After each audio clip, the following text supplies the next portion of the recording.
Just a few steps from the Gulf of Mexico sits a string of beachfront homes. Inside one of them, a phone is ringing. Jennifer Sybers waits for her mom, Kay, to pick up, but the phone goes unanswered. Jennifer makes her way down the hall to her mother's bedroom. There she finds Kay Sybers still in bed, not breathing. Jennifer telephones her father, Bill Sybers, a doctor who doubles as the county coroner. Sybers can't break away from work and sends two of his assistants to check on his wife. An hour later, they call back with the bad news. CPR has failed. At 10:18 a.m., Kay Sybers is pronounced dead.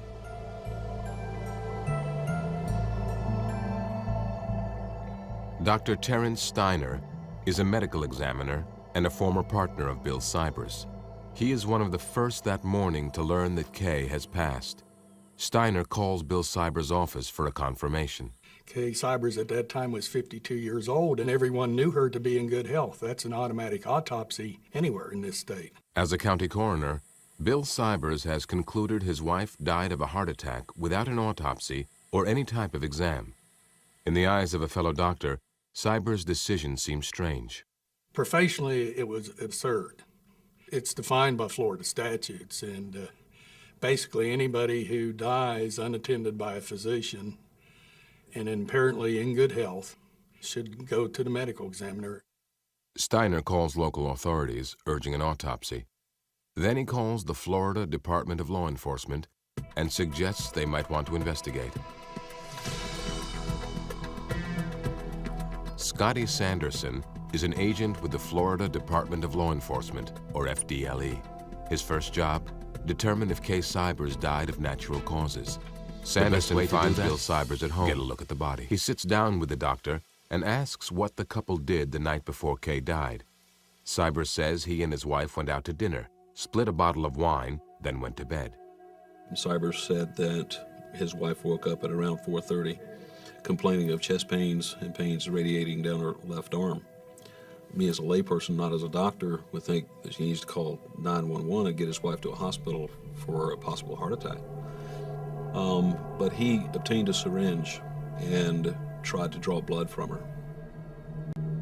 Sybers tells Sanderson he feared Kay was diabetic and wanted to check her blood sugar, so he inserted a needle into Kay's right arm, but botched the job and was unable to draw blood. Me as an investigator immediately asked him, "Where's the syringe?" And he said he had thrown it in the household garbage in the kitchen. So I got up from the table and was headed toward the kitchen because I really wanted to get that syringe. He said, "Oh, we've taken the garbage out." The garbage, Sybers says, was taken to a dumpster across the street. After the interview, Agent Sanderson jumps in the dumpster up to his knees, but can find no trace of the needle. A day later, Sanderson schedules Kay Sybers' body for autopsy with the medical examiner's office in nearby Pensacola, Florida. Dr. Gary Cumberland begins the Sybers autopsy like any other. He examines the outside of the body, looking for any sign of trauma. Well, the conclusion basically was that we had a woman who was in her early 50s who died suddenly and unexpectedly with an autopsy that showed really no anatomic reason for her to have died at that particular point. If Kay Sybers was murdered, it was done with great skill. The heart attack induced by poison and then the evidence of poison drained out of her body when she was embalmed. It is an elegant theory of murder, one that points to her husband as the culprit. While Dr. Cumberland works over Kay Sybers' body, Agent Sanderson works the netherworld of office gossip. He wants to learn more about Bill Sybers and a female technician at Sybers' lab. Rumor places the two of them in the midst of an affair. When asked directly about the alleged affair, the doctor is adamant. We asked him that specifically, and he denied that, totally denied that. Sybers' cell phone records tell a different story. Hundreds of calls placed over a period of a few weeks, all to the technician in question. The last logged in at 6:36 a.m. on the day Kay Sybers died. In 1993, Kim Shiro is a graduate student at Harvard University. On a Sunday morning, she gets a call from one of her closest friends. Tim Sybers is the son of Bill and Kay Sybers. He just kept saying how he couldn't live with the information he had. He could never face his dad again. This was really too much on his head, on his heart. Out of respect for his mom, he just felt like he couldn't continue on. From the time of his mother's sudden death, more than a year earlier, Tim Sybers has struggled with depression. Increasingly, he has become convinced that his mother was murdered and that his father was her killer. At one point in the rambling conversation, Kim hears a strange noise. I heard him blowing into something and not knowing what it was. I'd say, "Tim, what's that noise?" And he would say, "Oh, it's the wind." To me, it sounded like a Coke bottle. I said, "Tim, what is that noise?" And he would just laugh. And he just said, "You know, you're a wonderful friend to me. I care about you." And he said, "But I just can't take it anymore."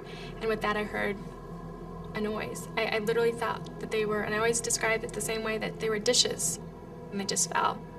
And I didn't know what that noise was, and I kept saying, "Tim," you know, over and over, "Tim, Tim," and no response.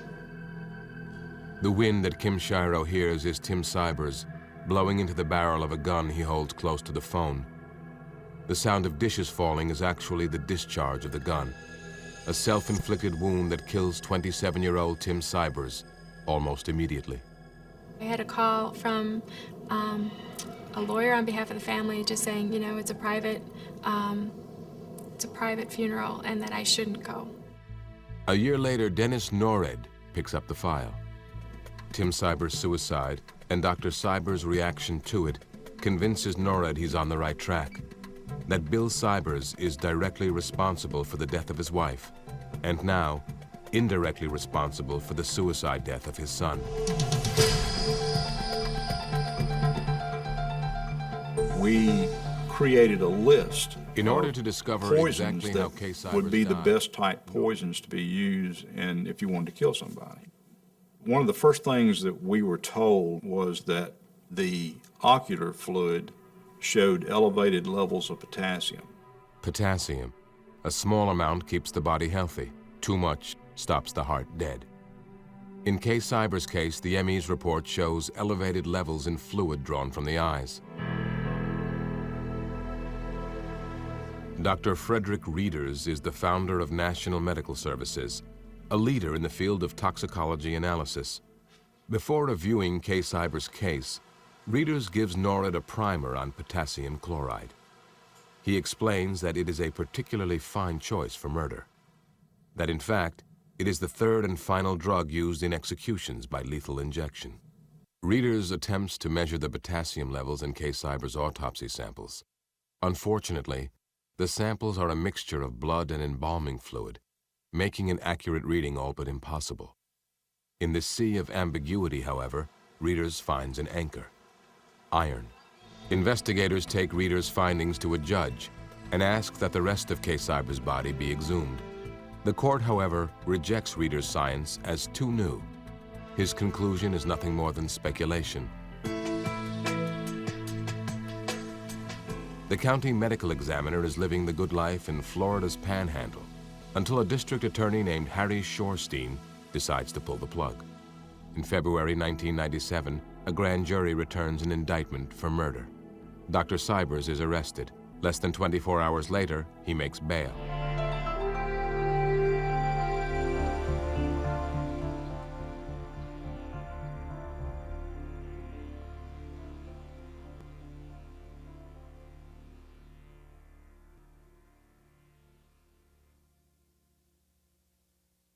The fluid used to embalm Kay Sybers helped to preserve the poison that killed her and to make the state's case for murder. On the issue of Sybers' guilt, the jury agrees with Shorstein. We, the jury, find the defendant guilty of first-degree murder as charged in the indictment. The jury sentences Bill Sybers to a term of life in prison. That verdict, however, is not the end of the road. In February 2003, the doctor is granted a new trial by a Florida appeals court. Bill Sybers then pleads guilty to manslaughter and is sentenced to time served. He is now a free man.